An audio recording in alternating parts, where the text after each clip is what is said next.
Welcome back, friends, to another episode of The Compressor Guru. The camera wife and I had another episode planned of compressor technology, and we know what we're going to do, and it wasn't in the can, and that's part of the reason you have this episode.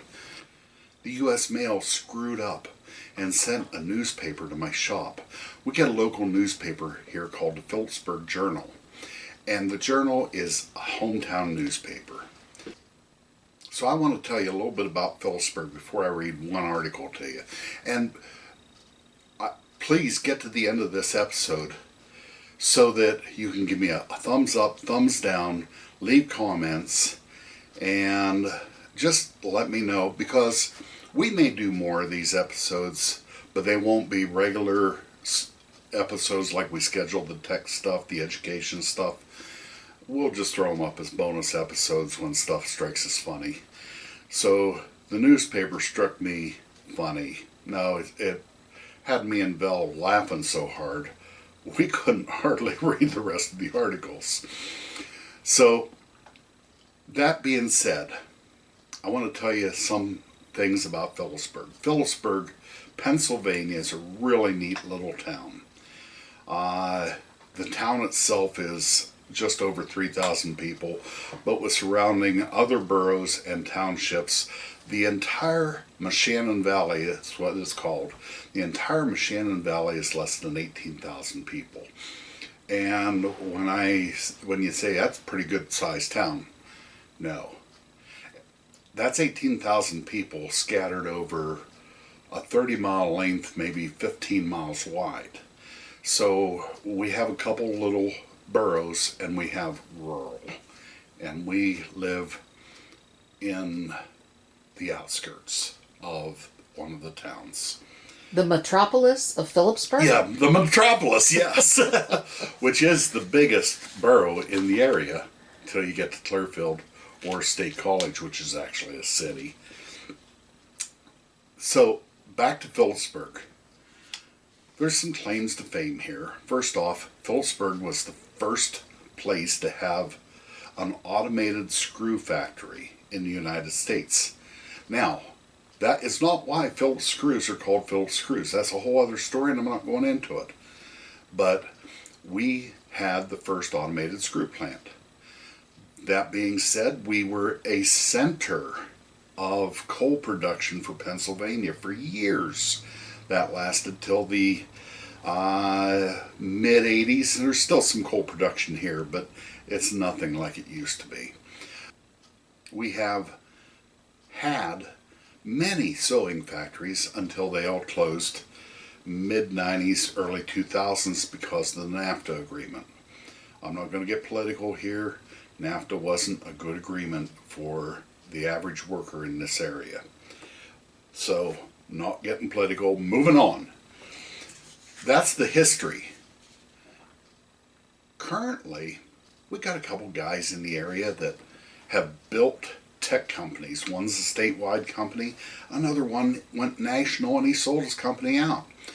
There's some incredible people here in the valley. There's not mentioning individual people, but generally the people here are friendly.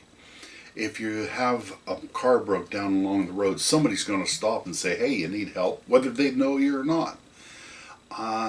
It's just a nice area. There's all kinds of fundraisers going for sick kids, the food bank, and people are incredibly generous. That's the nature of the people here. That being said, that's generally the people. We have a couple famous people from this town.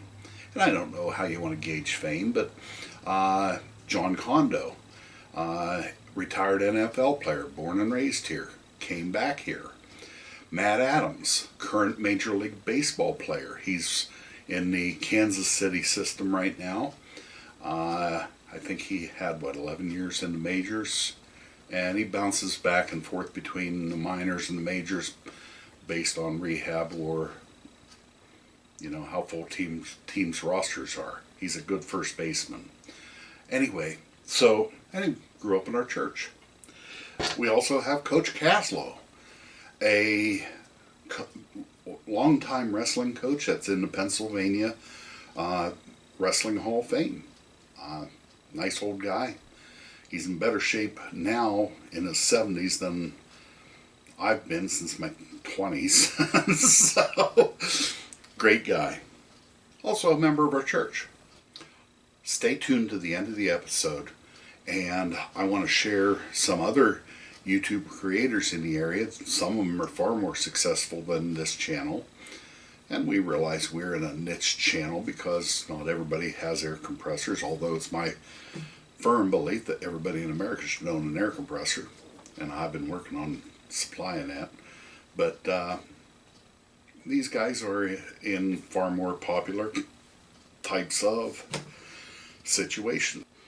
Speaking of people in the area, and this is not something you'd ever want to wish on anybody, we have Emily Whitehead living here, who's she's a teenager. She had leukemia several times. Emily Whitehead was the first pediatric patient to receive a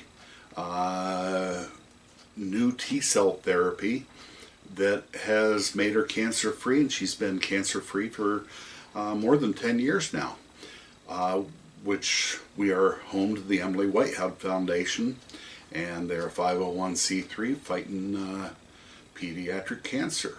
So we have some very interesting people. Oh, incidentally, a movie just came out about Emily Whitehead, and it premiered right downtown at our historic Roland Theater, the biggest screen in Pennsylvania. The theater was built in the early 1900s, fell into disrepair, and was rebuilt by an entrepreneur, and then the town ended up with it as a National Historic Landmark. We have a very interesting town. We have some wonderful people. Now, when I read you this article, I want you to think kindly of the people in this town. And there's several articles. One I'm not going to read today, but there's several articles in this newspaper. And you just have to smile and say, it takes all kinds. We're not making fun of these people. We just love the writing of the staff at the newspaper, and we couldn't help but share this with you. Yes, we actually delayed this week's episode to 2 weeks from now because we think this is hilarious. So, on to the article. So, this is the headline, Borough Council, and then there's some sub-headlines of different sections of the article. Borough Council, the Great Shopping Cart Migration. Mrs. Conklin can't get in her driveway. PRC president pays his parking ticket. Kate Olson has nothing to say to the borough as her dilapidated... Kate Olson has nothing to say as the borough seizes her dilapidated building. Coldstream to get a splash pad. Prescow Street Bridge is a goner. And where's the smoke? Where there's smoke, there's barbecue and whiny neighbors. I'm now going to read as much verbatim without laughing or interjecting as I can, but the camera wife loves to interject, so here we go. Folks said the July meeting of the Philipsburg Boro Council meeting would be quick and uneventful. Folks were wrong. It was full of the usual characters and some new ones who keep Philipsburg a vibrant and dynamic place to live and work. If you were not one such character, here's what happened. The Great Shopping Cart Migration. Folks, I may stumble on words here because these words aren't normally things you say together. So, during the public comment session, Robert Swanson Swasinger. Swasinger. We'll just call him Robert. Swansinger. Robert, we don't mean to mispronounce your name. We don't know. Robert commented on the number of shopping carts that are taken from Weiss and Dollar General store and left on the streets in Philipsburg. In truth, shoppers without cars are carting their groceries home and leaving the carts outside. Council President Sam Woomer offered to pick up the carts, return them to their rightful retailers. If you see an orphan shopping cart, there's one of those phrases, an orphan shopping cart. If you see an orphan shopping cart, call the borough office and Shelley will dispatch President Woomer toot sweet. It's actually in parentheses in the article here. That's French for as fast as President Woomer can pick up the shopping cart. It could be tout de suite. I didn't have French in school. Actually, I had no foreign language in school. Okay. But I'm taking Greek now. You certainly are. I am. I know. I'll get to that. That's later. That's one of the... Uh-huh. Yeah. That's one of the... I know. YouTube creators later in the episode. Alder Street parking problem. A Mrs. Conklin, a resident of Alder Street, I'm not going to give the number,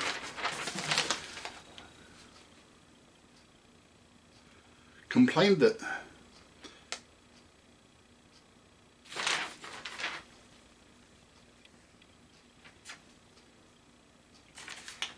Having trouble following the article? Yes, I am. Mrs. Conklin, a resident of Alder Street, complained people are blocking her driveway and parking on her sidewalk near a school bus stop outside her home. She's called the code enforcement officer, Tim Ryder, but she says the deviants don't dare don her sidewalk when Mr. Ryder is around. Don't dare dawn. Cool. Yeah, that's what it says. Mr. Ryder offered to call the school district to see if the bus stop can be moved. We're going to skip the next section because, quite frankly, it's actually normal kind of business. Mrs. Olson, ... crickets. No, it's not Mrs. Olson's crickets. As Mrs. Olson has repeatedly failed to remediate her dangerous building and made no material progress in the year she's owned the place, the Borough Council commenced eminent domain procedures to seize the building and tear it down, at least what's left of it. Mrs. Olson was in attendance, having done nothing with her building. Mrs. Olson had nothing to say. ... Crickets. The Journal gets an award.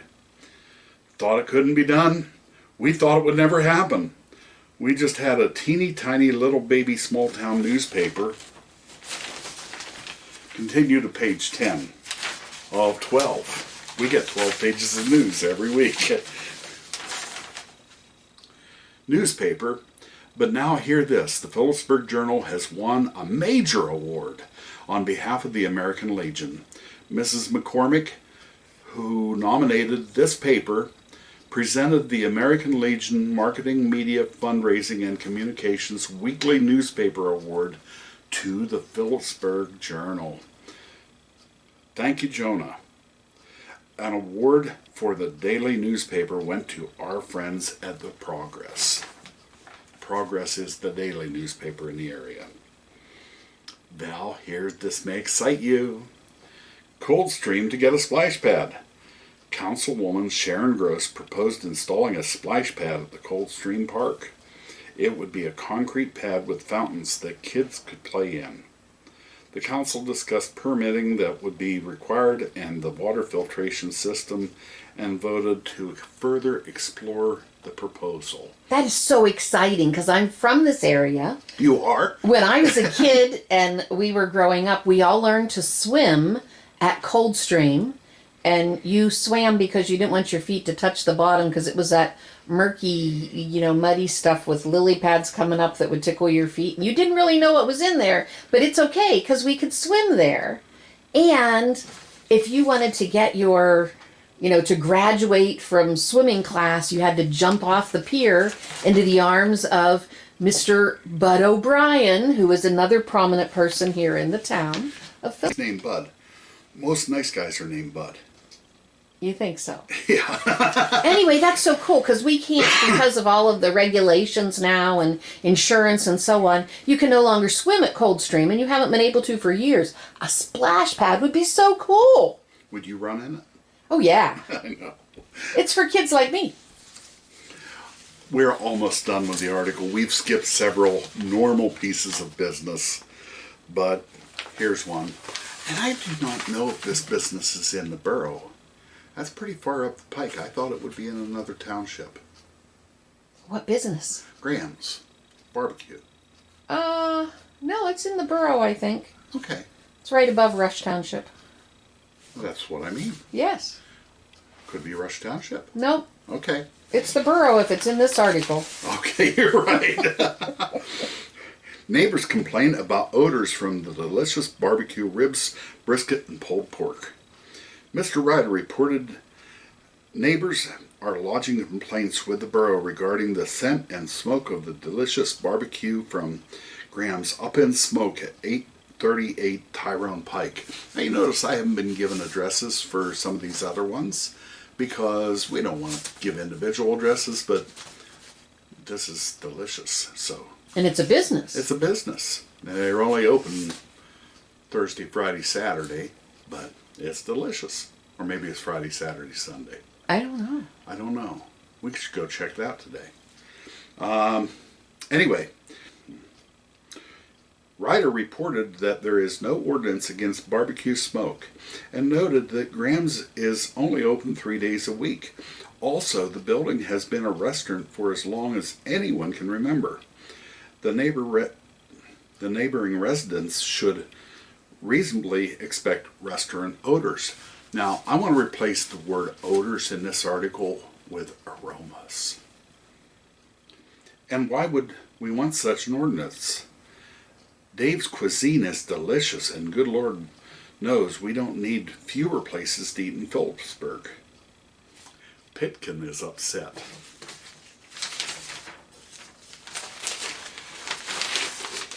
This is Pitkin, the advice dog. Yes, we don't have Anlanders. We don't have Dear Abby. We have Pitkin, the advice dog. Pitkin would be upset. Tune in to next month's edition of the Borough Receipt to find out, will Kate Olson get $1 billion cajillion for an old meatpacking plant? Will Harry Wood sell the Navasky factory to a coal tycoon?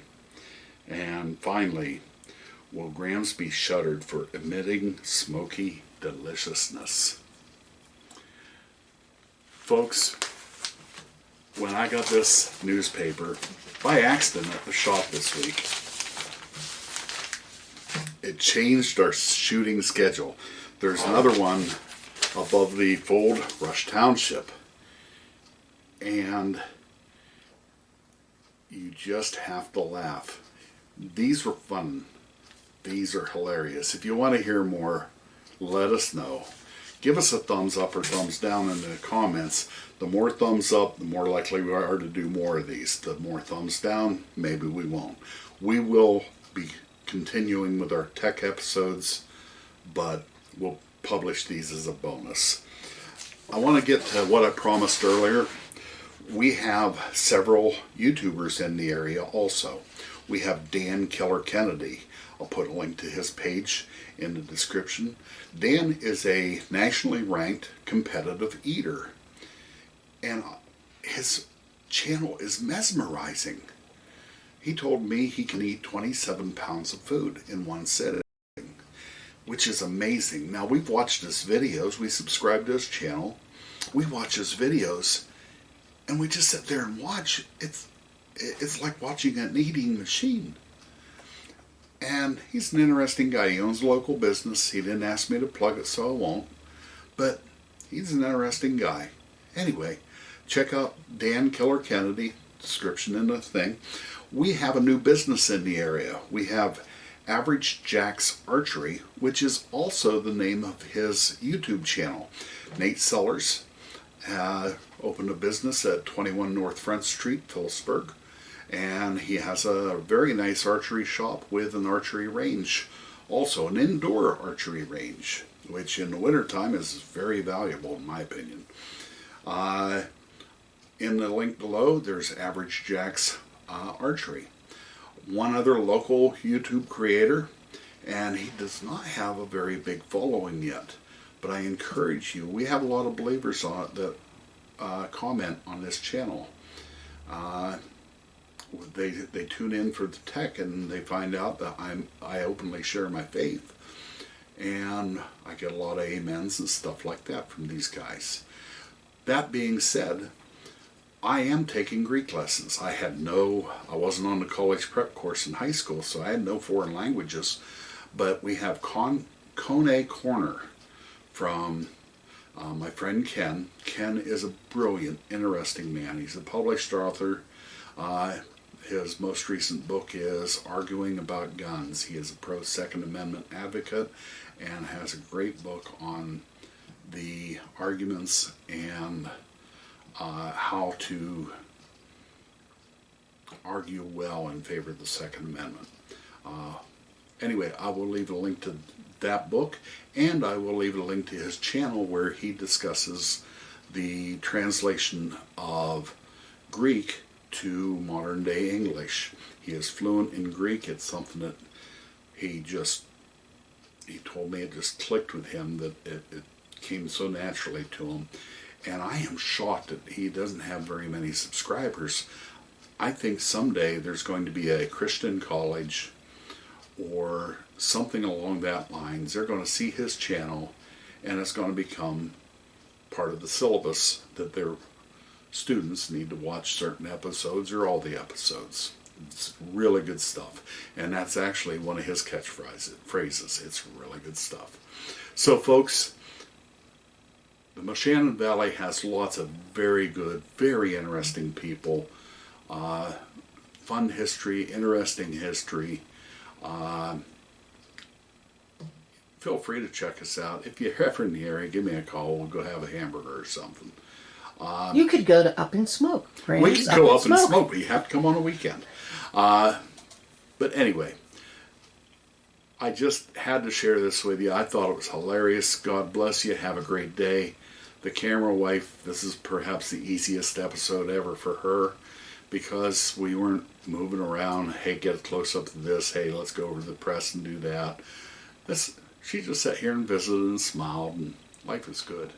So, thank you, folks. God bless. Have a great day. Oh, hey, like and subscribe, please.